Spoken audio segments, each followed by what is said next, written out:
A day of my life of being housewife here in Taiwan. Hello guys, it's Morena in the here. Ayan guys, dahil kagigising lang natin this morning, ayan, magpo-prepare na ako ng kakainin ng aking asawa kasi mamaya or later ay darating na siya from work. Ayan. For today's video, magluluto ako ng soup, mushroom soup. It's not mushroom, it's basta yung parang crab soup, parang ganon. And then, syempre, fried rice. Yan yung request ng aking asawa bago siya pumasok kagabi. Last night. Ayan, guys.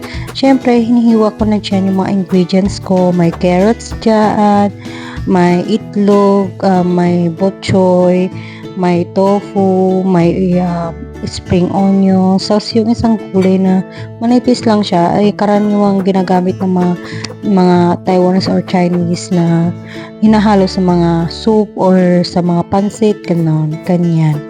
And then guys, syempre ganyan yung paghiwa ko ng carrots kasi pang fried rice ko yan guys. Tapos yung Taiwan hotdog na sinasabi nila. Pero pag sa Pinas, ang tawag namin dyan is longganisa ba? Oo, yes. But sa kanila is Taiwan hotdog. Yan yung tawag nila dito. At syempre, hiniwa ko na din dyan yung spring onion, no? Onion leaves. Ayan. Para sa ano naman yan? Sa soup. Kasi sa soup. Sa soup yan kasi dalawa yan. Tapos yan yung sinasabi ko na para sa ating fried rice. May halong ibang gulay. Kung nakikita nyo dyan sa aking video guys, may bok-choy dyan. Yan din yung ihahalaw ko dun sa fried rice and then soup para masustansya naman. Hindi laging karne or whatsoever. Dapat gulay-gulay lang lagi tayo. Diba? Para healthy ang person. Kaya nga nataba kasi laging healthy yung food. Hindi marunong mag-diet ang Inday kasi nga ikaw ba naman yung laging nagluluto araw-araw, diba? Hindi ka ba naman tatawa kahit lakad ka ng lakad or nagda-diet ka or pinabawasan mo yung pagkain mo, kinakain mo, ganun pa rin kasi ako yung nagluluto, hindi pala ikaw. Charis. Ayan.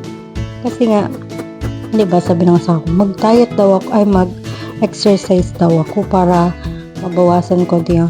Sabi ko naman, parang useless kasi nga nakakatamad kasi mag-iisip ka ng pagkain tapos iniisip mo pa lang parang nabubusog ka naman, parang gusto mo nang kumain ulit. Charis.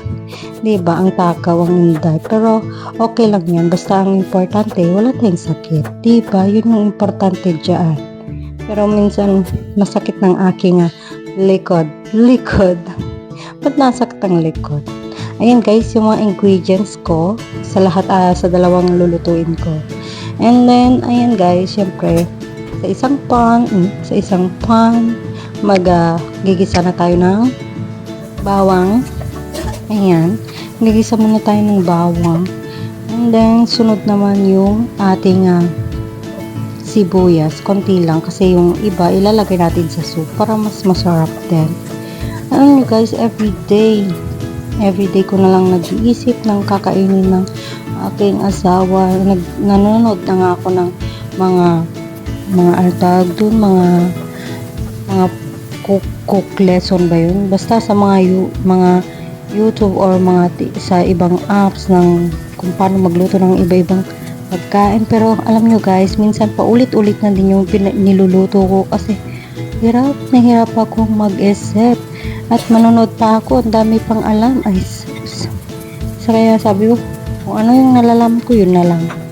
Basta ang importante, mabusog ang ating mga asawa. Charis, diba? Syempre, ang importante, magustuhan ng ating asawa yung ating mga niluluto. Diba guys? Kaya ayan, diba, pagkagisa ko dyan, nilagay ko na yung Taiwan hotdog and then yung carrots para igisa-gisa na natin. Tapos naglagay ako dyan ng kaunting oyster sauce. Hindi pa kaunti yan guys, pero sa totoo lang hindi pa siya maalat. And then hindi kasi minsan iba na yung panlasa ko, hindi ko alam bakit, kakaluto siguro. Charis. iba-iba yung niluluto. Tapos naglagay din ako dyan ng parang granules, and then syempre yung ating rice, and syempre drug-drugin natin ganyan, o diba, bilis ng kamay pero mabagal, pero hirap na ako dyan guys, kasi nga iba yung kanin nila dito, parang malagkit. Ay sus, hindi man lang magbukar-kar. Parang sa Pinas, pag NFA nabukar-kar na yan, pero dito is parang kakanin na malagkit na hindi ko maintindihan, kaya siguro nataba ako dito. Dahil iba yung rice nila dito, nakakataba. Sa totoo lang guys. Pero kung ikaw ay mayatin talaga, hindi ka talaga tataba. Kahit matakaw ka. Kasi ayan, dahil nakulangan ako sa kulay at sa lasa, nilagyan ko na din ng toyo. Ayan. Marami akong toyo dyan guys. Kasi nga, dahil matoyo din ako at ang asawa ko, ayan. Pinamayan ko ng toyo dyan. Bumili ako ng marami kasi nga, nagsisil guys.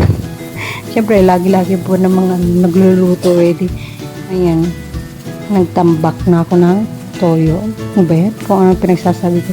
Ayan guys, balik tayo sa video sa ating ginagawa. Ayan, nilagay ko na yung bok choy, konti lang. And then yung spring onion, tsaka yung isang hindi ko alam kung anong klaseng gulay yun. Basta manipis. Masarap siya sa mga soup, and then sa mga kanin or whatsoever. Masarap siyang ilagay kasi nga iba yung lasa, parang damo-damo lang dyan sa paligid.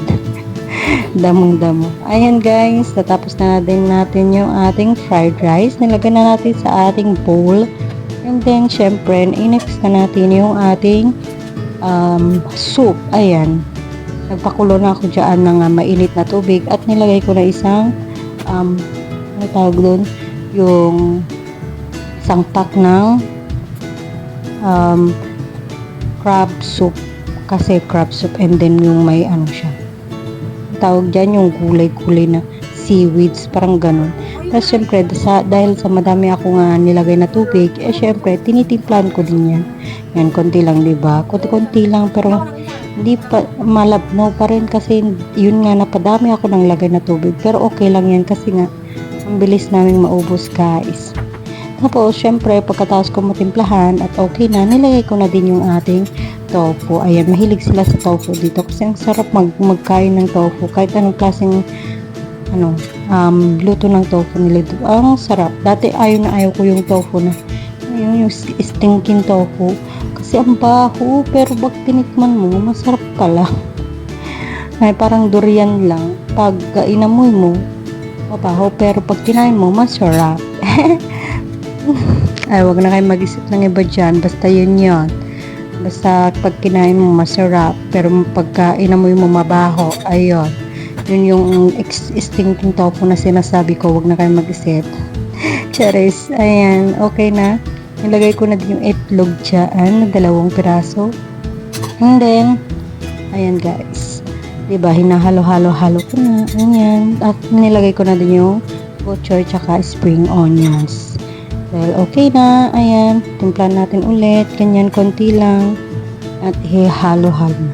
Ayan guys, for today's video, thank you so much sa lahat ng subscribe at nanonood ng aking video. Bye-bye! Salamat!